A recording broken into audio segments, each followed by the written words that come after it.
Okay. Hopefully this is working well. It's not too loud with the microwave here in the kitchen, but here goes. So I wasn't able to go to the group meeting this week, so I'm just recording. So they're hangout on air for the case. And let me just pull up the questions that we had. I watched the group discussion that was recorded earlier, so now I'm just going through.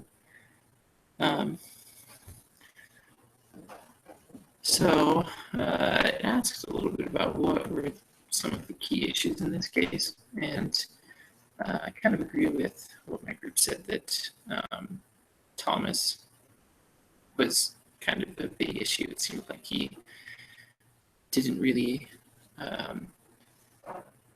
wasn't really taking instruction or placing a lot of faith in his leaders. He didn't have a lot of experience in this specific area he was going into.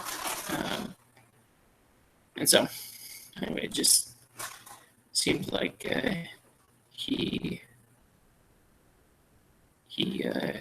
could have done a little better about people that are more experienced and know more than him.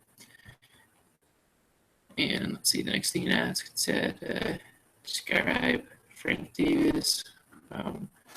What does he value? What is his end goal? So, if I remember correctly, he was Thomas's senior or direct supervisor, the marketing director. And he seems to me to be quite numbers driven. He seemed pretty ambitious. Several goals that Thomas didn't think were realistic. And Thomas is a bright guy. In his late 20s, he's done very well as an account executive, and he's excited to get this promotion. And let's see, what's the next question? One, it says, who is mostly at fault for the state of the current situation? I think it's hard to say. I mean, they hired Thomas knowing he had less experience. And, I mean, McDonald went into it, he said that the job would require him to think strategically and tactically. And they said that they're hoping that could compensate for his lack of experience by seeking guidance from some of the more seasoned managers. So I don't know who was at fault necessarily. I mean, the company hired him knowing that he wasn't as experienced in the field they were throwing him into, but hoping that he'd be able to learn it well.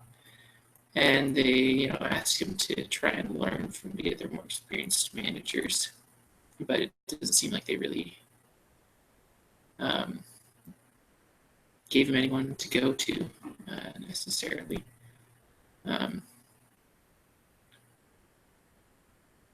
So I feel like it's partly Thomas's fault because he doesn't seem to be taking instruction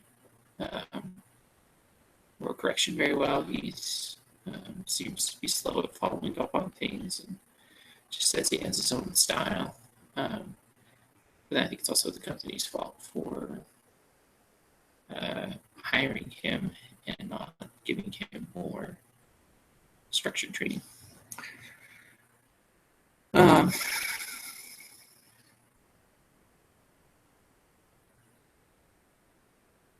So it asks, asks, how does power and office politics come into play? I think office politics played a fairly big role because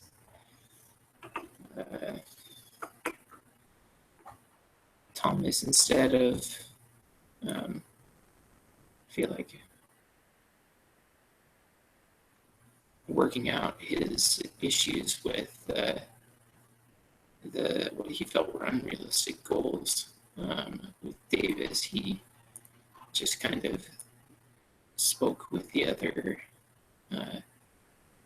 managers, or I'm sorry, I forgot his position. Let me double check. Senior marketing specialists. He just kind of spoke with them and kind of complained about how he thought the expectations were unrealistic and there's no way they would be able to make them. So obviously we see the office politics coming into it there.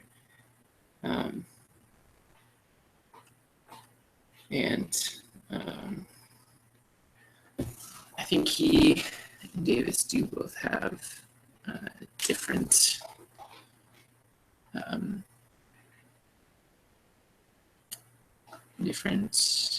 work strategies or management styles, which is affecting how they work together. Again, I feel like they're kind of both at fault for the current situation. Thomas should be more responsive and on top of things in reporting to Davis. Then I think Davis should work with Thomas in coming up with goals for his area rather than just imposing them. So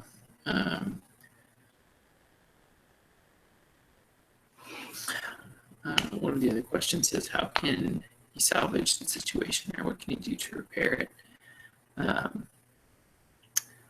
I think he could repair his relationship with Davis by kind of doing the things that Davis outlined in his email.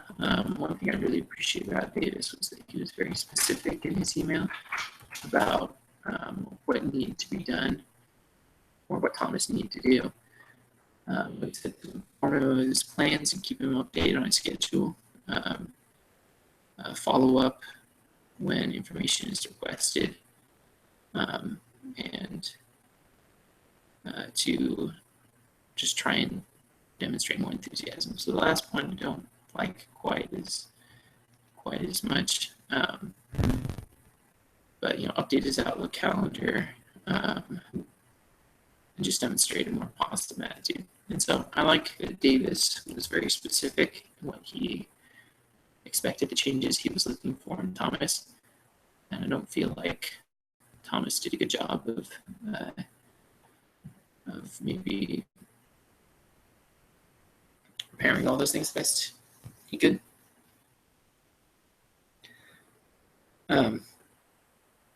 So I think if he did those things, and then if he were to try and work more with Davis, rather than just kind of challenge him or ask for his feedback or suggestions on what he could do to try and reach those goals that Davis had set for him, then I think that would go a long way to helping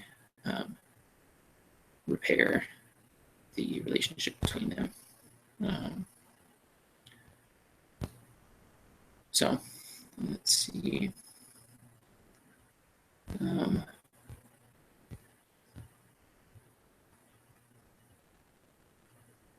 Yeah, so in the conclusion, it said that after McDonald's February 5th, 2008 email, Green took the offensive against his boss. He crafted a series of memorandums, emails, reports, and projections that exposed inaccuracies in creative forecasting. This data enabled Green to build some alliances with other marketing personnel who used the data to ultimately side with him. On April 4th, it was announced that Frank Davis was being moved laterally to an undefined special project. However, Green's tactics were seen as overly brutal by many in the company, and though he won the battle against his boss, his career was irreparably harmed. McDonald distanced herself from him, and then by 2008, Green left the company to pursue an MBA. So I don't think Green really handled that well. It sounds like, again, Davis was partially at fault. Quote unquote creative forecasting. It doesn't sound like a positive thing. As an accounting major, creative accounting is definitely a negative term. But I think that if Green had shown a little more faith and trust in Davis, he would have been able to work things out, and probably would have been able to avoid that irreparable damage to his career that we talked about. So overall, I thought it was a really interesting case. I enjoyed listening to the group members' feedback on it as well. It was really interesting to hear their points of view. It seemed like almost everyone in the group kind of was on the same side about Green really kind of needing to fix his attitude and shape up. One thing that was pointed out that I thought was really interesting was talked about how I think Green had gone to visit. He'd left unexpectedly to visit some clients in Atlanta, he said, which was one of Davis's issues with him. He just left without informing him. But one thing that I can't remember who pointed out in the group meeting was that Green's girlfriend lived in Atlanta, and he was trying to maintain a relationship with her. And so it seems like that could have been a way that he was kind of visiting his girlfriend on company time, rather than focusing on the tasks at hand and reaching those goals that Davis had set for him. So I thought that was really interesting. Anyway, that's about all I have. And have a great night.